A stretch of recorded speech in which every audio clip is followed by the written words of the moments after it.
नमस्कार. श्री स्वामी समर्थ. प्रभू श्रीरामांचा जन्म सोहळा म्हणजेच रामनवमी. श्रीरामनवमी हा उत्सव देशात विविध ठिकाणी मोठ्या धुमधडाक्याने साजरा होतो.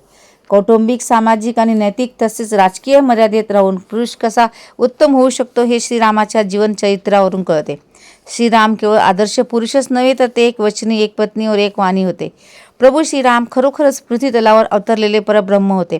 श्रीराम सर्व दैवी गुणांनी युक्त होते, म्हणून ते आसुरी शक्तींचा नाश करू शकले. या दिवशी सकाळी लवकर उठून स्नान करून सूर्य देवांना अर्घ्य दिल्यावर दान धर्म करावे, तसेच सुंदरकांडचा पाठ करणे अत्यंत शुभ मानले जाते.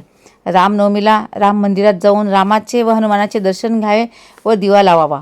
रामनवमीला कन्यापूजन केले तर शुभ मानले जाते, कारण या दिवशी चैत्र नवरात्रीचा 9वा दिवस असतो.